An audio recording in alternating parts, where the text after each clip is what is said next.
La radio des Français dans le monde présente le dossier spécial Les ados et l'expatriation, parrainé par Expat Students, le spécialiste des candidatures pour les universités au Royaume-Uni, en Europe et au Canada.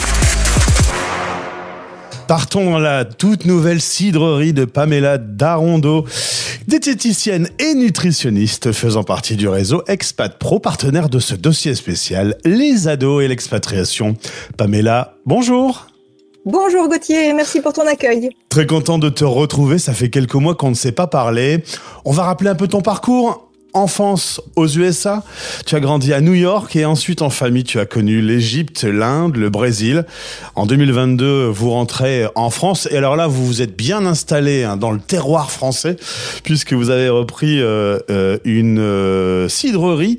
Nous sommes dans le Finistère, ça s'appelle la cidrerie Soedic. Soedic, qui veut dire petite soif en breton. Je ne suis pas breton, excuse-moi. C'était une grosse envie de reprendre une activité comme ça, d'un bon cidre français. On avait envie de reprendre en couple, étant tous les deux ingénieurs agro, une petite PME qui fasse des très jolis produits du terroir en France. Voilà. Et on est tombé amoureux des produits Soedic. Et voilà. Et donc maintenant, on est ravis d'avoir 9000 pommiers et 35 variétés de pommes et donc 8 cidres différents qui sont sur des jolies tables. Miam. Alors, ingénieur agro, nutritionniste, forcément, on peut se dire que le cidre, il va être bon, il va être de qualité, il n'y aura pas trop de saloperies dedans. Non, c'est un très joli cidre, ouais. Absolument. Bio, évidemment. Et ce retour en France, comment ça s'est passé après toutes ces années en expatriation? Ça te manque pas? Non, c'est une autre aventure. C'est une aventure plus en couple qu'en famille, parce que là, on est juste nous deux dans la cidrerie. Et oui, les enfants ont grandi, je suppose. Voilà, absolument. Et est-ce que vous avez fabriqué des enfants expats? Oui, on en a eu 4. Et ils sont tous les 4 quelque part dans le monde ou quelques-uns sont restés? Ils voyagent pas mal, oui. Pas tous les 4, mais 2 sur 4, oui. On va parler d'enfants justement. Alors les grands enfants, la zone ado, 10-18 ans, notre dossier spécial, puisqu'on va parler de ces changements qui peuvent tout changer. Nouvelle aventure à l'étranger. Tu as pu constater, tu travailles aujourd'hui beaucoup en distanciel et tu as beaucoup d'expats dans tes patients. Tu as pu constater que le changement de cadre de vie, cette nouvelle aventure humaine, peut avoir des conséquences sur la santé.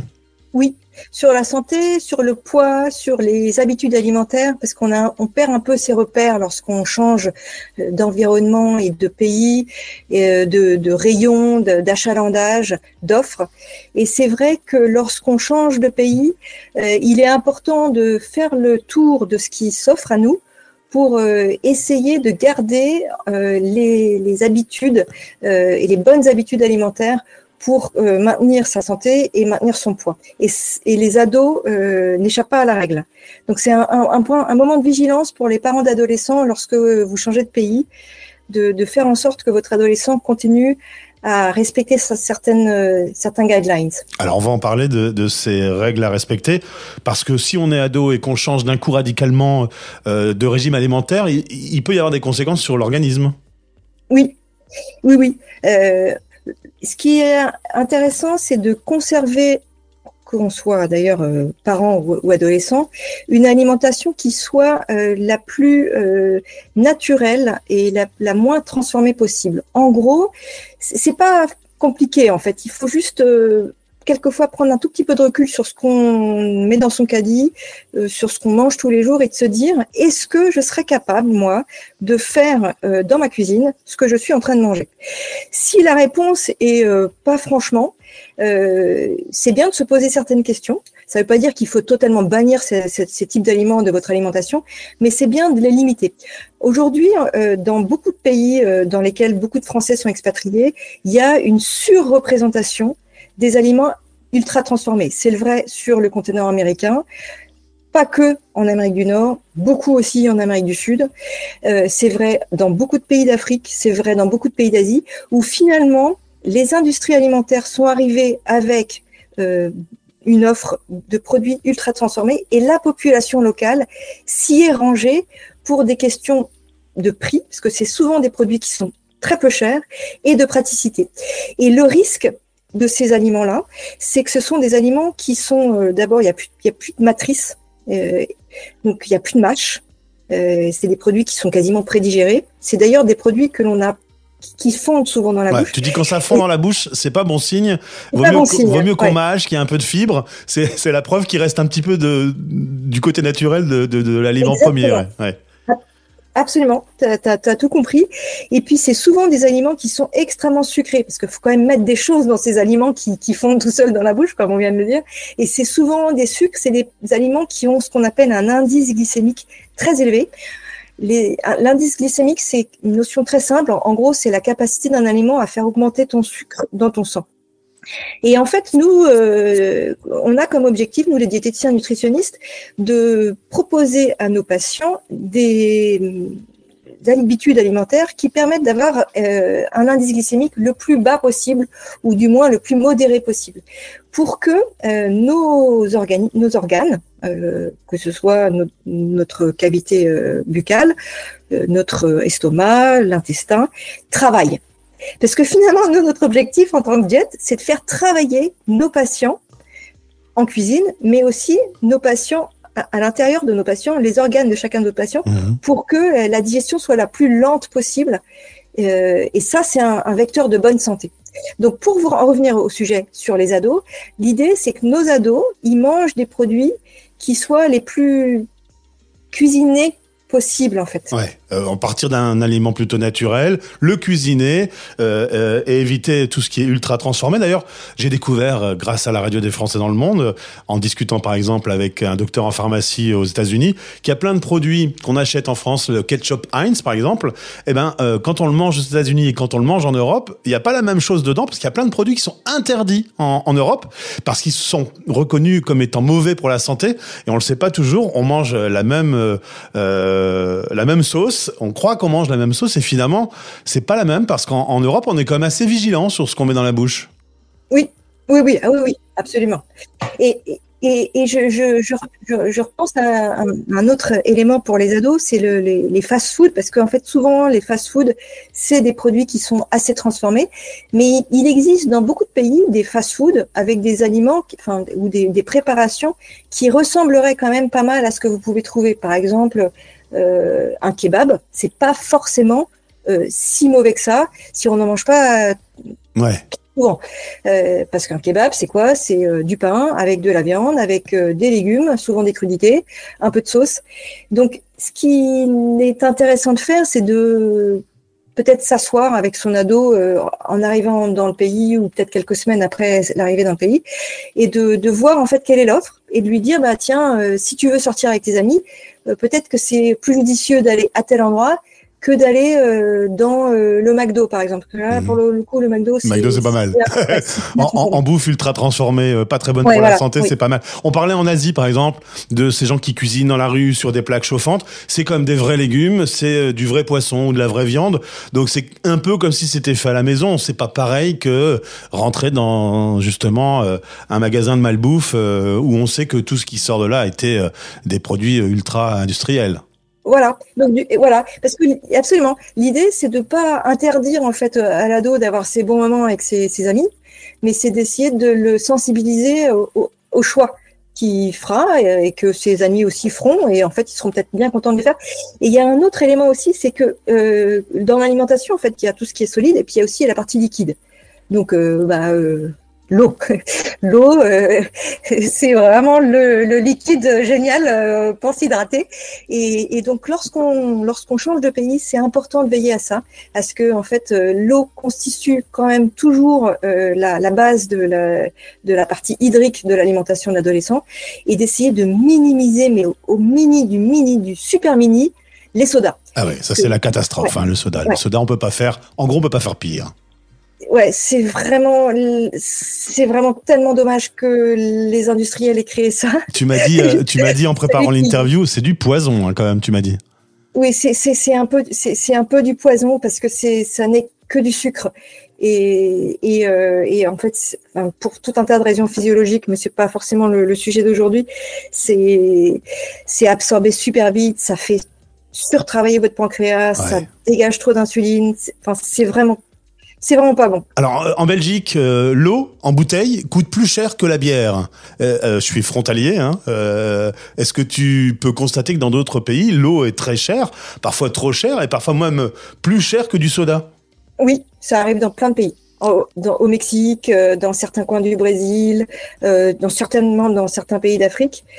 Mais j'ai envie de dire, achetez-lui un téléphone un chouïa moins bien, et puis investissez plus sur son alimentation ou une paire de baskets un tout petit peu moins bien, mais Et acheter des bouteilles d'eau à la place. Il va peut-être pas kiffer l'ado, s'il troque des moins bonnes baskets pour un peu plus de bouteilles d'eau. Puisqu'on parle de liquide, un mot sur l'alcool. Si on peut le retarder le plus possible, c'est pas plus mal? C'est pas plus mal, absolument. L'alcool, ça reste une boisson qui contient des molécules qui s'appellent l'alcool. Et l'alcool, c'est une molécule qui est détoxifiée par notre foie, qu'on soit adolescent ou adulte, bien entendu. Et par conséquent, si on peut démarrer en fait la consommation d'alcool le plus tard possible, c'est bien. C'est pas plus mal. Alors, il y a un petit problème de surpoids. On fait un régime? Bon, je me doute de la réponse, Pamela, mais je fais le candide. Est-ce qu'on fait un régime? Merci Gauthier. On fait pas de régime Voilà. quand on est adolescent. D'ailleurs, en fait, on fait rarement de régime, même quand on est adulte. En fait, on fait souvent plutôt des rééquilibrages alimentaires. Et lorsqu'on est adolescent, il n'est pas recommandé de perdre de poids. Lorsqu'on est adolescent et qu'on a un indice de masse corporelle qui est au-dessus, on va dire, des fourchettes habituelles, ce qui est recommandé, c'est de rééquilibrer l'alimentation et de continuer à grandir. Et du coup, l'IMC, donc l'indice de masse corporelle, va lui se rééquilibrer aussi. Donc, si vous êtes à l'étranger et que vous trouvez, votre ado souhaite parler ou prendre en main son alimentation, fine, super idée, et que le professionnel de santé que vous rencontrez vous dit, vous recommande une alimentation qu'on appelle restrictive, ce qui en fait est ce qu'on appelait il y a quelques années un régime, mais aujourd'hui le mot régime est quand même heureusement de moins en moins utilisé. On appelle ça plutôt une alimentation thérapeutique aujourd'hui, un régime. Et si en fait donc on vous recommande une alimentation très restrictive, moi je vous recommanderais de prendre un deuxième avis et de regarder quand même autour de vous. Après, chaque cas est très particulier, mais généralement, c'est pas une super idée. C'est pas un bon début. Et puis, voilà, c'est l'occasion peut-être de se promener, de brûler un peu des calories, de découvrir le nouveau pays où on se trouve, de faire des petites excursions en famille. Ça marche toujours, un peu d'activité, quoi. Oui, toujours de l'activité physique, qu'on soit à Mexico, à Bangkok, n'importe où. Lorsqu'on est adolescent et lorsqu'on est adulte, d'ailleurs aussi, l'activité physique, c'est un élément clé de la santé. C'est un élément en fait qui a une immense liste de vertus, l'activité physique pour la santé, et notamment une en particulier qui est que quand vous faites de l'activité physique, souvent vous avez moins faim. Peut-être que certains d'entre vous l'ont remarqué. Et faire de l'activité physique, ça diminue en fait l'envie de manger et ça stabilise la satiété. Alors, on a passé plein de messages, Pamela, mais on passe aussi au passage un message aux parents, puisque papa et maman doivent garder l'habitude de cuisiner, c'est important. Il faut donc mâcher. Un peu de malbouffe de temps en temps, pourquoi pas, mais après on rééquilibre, on repousse l'alcool et on boit beaucoup d'eau et tout ira bien. C'est les conseils de base. Alors, ils sont quand même rappelés, notamment dans les pubs françaises. On entend souvent en fin de pub manger et bouger pour la santé, 5 fruits et légumes. Finalement, ces petits messages qu'on n'entend peut-être pas quand on est à l'étranger, c'est pas si con, Non, c'est qu'il y a des gens qui réfléchissent quand même derrière, notamment des diététiciens nutritionnistes. En fait, mangerbouger.fr, c'est issu de ce qu'on appelle le PNNS, le Programme National Nutrition Santé, et on en est aujourd'hui à notre 4e PNNS. Donc le premier PNNS date de 2000, et c'est intéressant de regarder pour chaque parent sur le site qui s'appelle mangerbouger.fr les recommandations du PNNS, du Programme National Nutrition Santé. Il y a énormément de conseils de bon sens, mais qui sont très honnêtement faciles à appliquer et qui jouent un rôle clé et certain sur la santé des ados, des enfants, des adultes, des personnes plus âgées. Donc, n'hésitez pas à les regarder. Mangerbouger.fr. Pamela, merci pour tous ces conseils. On finit cette interview en buvant un petit verre de cidre. Oui, du cidre céédique. Et d'ailleurs, le cidre céédique s'exporte dans certaines crêperies d'Australie et chez certains cavistes aux États-Unis. Pas mal. Tu n'es pas que nutritionniste, tu es aussi une bonne porte-parole de cette nouvelle cidrerie que tu gères. Tu embrasses le mari, tu embrasses les enfants. Au plaisir de te retrouver sur l'antenne de la radio des Français dans le monde. Merci, portez-vous bien, alimentez-vous bien. Les ados et l'expatriation, en partenariat avec les experts du réseau Expat Pro.